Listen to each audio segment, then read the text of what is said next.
Good evening. जैसा कि हम लोग कल चर्चा कर रहे थे मेंसुरेशन का पार्ट 2, जिसमें हम लोग 3D आकृति के बारे में चर्चा किए थे।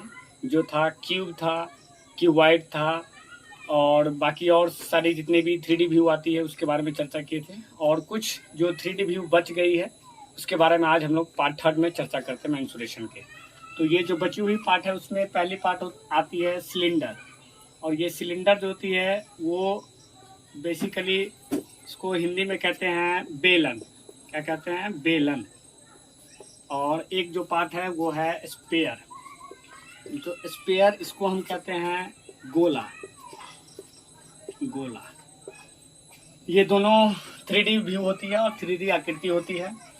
तो सिलेंडर के बारे में हम सबसे पहले चर्चा करेंगे। सिलेंडर की आकृति कैसे बनाते हैं और उसका आयतन और वक्र पृष्ठीय क्षेत्रफल और संपूर्ण पृष्ठीय क्षेत्रफल उसका कैसे ज्ञात करते हैं। तो सबसे पहले हम देखते हैं सिलेंडर, और ये सिलेंडर का आकृति कैसे बनाते हैं उसको हम सबसे पहले देखते हैं। तो ये हमारी रही बेलन, और ये बेलन की आकृति इस तरह से आकृति बन के आएगी बेलन की। ये एक बेलन है और ये बेलन में यहाँ से ये त्रिज्याएं हैं, 2 त्रिज्याएं, और ये बीच वाली इसकी हाइट है। तो ये बीच वाली हाइट है और ये इसकी त्रिज्याएं हैं। तो इसमें एक नीचे जो वृत्तीय सरफेस होती है और एक ऊपर जो वृत्तीय सरफेस होती है। बाकी इसकी हाइट होती है h और त्रिज्या होती है r। यानी इसकी हाइट जो होती है उसको हम सूचित करते हैं ऊंचाई को h से और त्रिज्या को r से। त्रिज्या को करते हैं r से, त्रिज्या को r से सूचित करते हैं। तो इसका हम पहले वक्र पृष्ठीय क्षेत्रफल देखते हैं कि सिलेंडर यानी बेलन का वक्र पृष्ठीय क्षेत्रफल क्या होता है। तो बेलन का वक्र पृष्ठीय क्षेत्रफल, वक्र पृष्ठ क्षेत्रफल यानी कर्व्ड सरफेस एरिया। तो हम इसका फॉर्मूला ज्ञात है, जैसे कि सूत्र से हमें ज्ञात है कि 2 पाई r और h। तो पाई का वैल्यू हम पहले भी बता चुके कि पाई का वैल्यू हम लोग लेते हैं क्षेत्रमिति में 22/7 या फिर 3.14, या इसको हम डिग्री में लेंगे तो 180 डिग्री लेते हैं। तो यहाँ r जो होती है इसकी त्रिज्या होती है, h होती है इसकी ऊंचाई, और ये पाई 2 गुने पाई गुने r गुने h होती है। और इसका जो भी इकाई है वो इकाई आएगा वर्ग इकाई होगी, इसकी इकाई वर्ग इकाई होगी। ये वर्ग इकाई, जैसे हम इकाई अगर लेते हैं, अगर हम लेते हैं सेंटीमीटर में तो ये आएगी सेंटीमीटर स्क्वायर।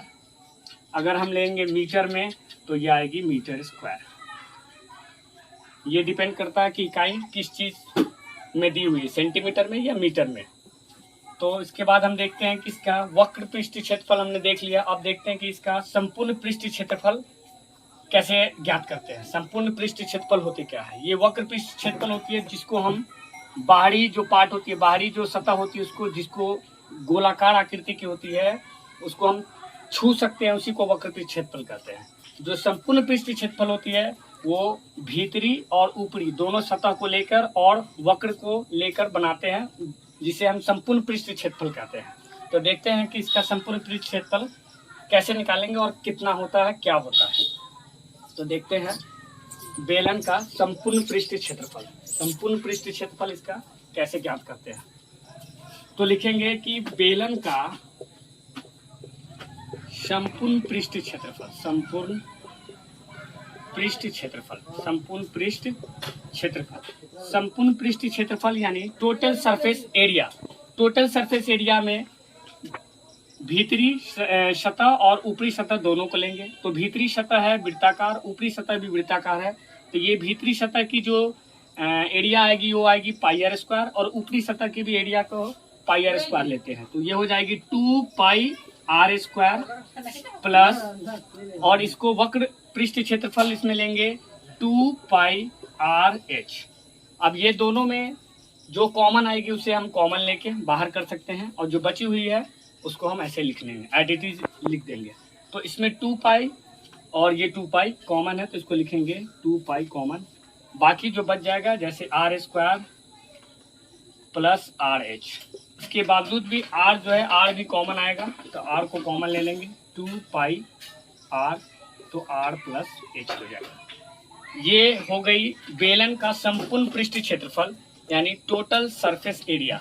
अब इसकी भी इकाई आएगी वर्ग इकाई में, वर्ग इकाई इसकी भी आएगी, और ये वर्ग इकाई आएगी। अगर हम सेंटीमीटर में लेंगे तो सेंटीमीटर स्क्वायर, अगर हम मीटर में लेंगे तो मीटर स्क्वायर। इस तरह हमें ज्ञात होता है कि संपूर्ण पृष्ठ क्षेत्रफल।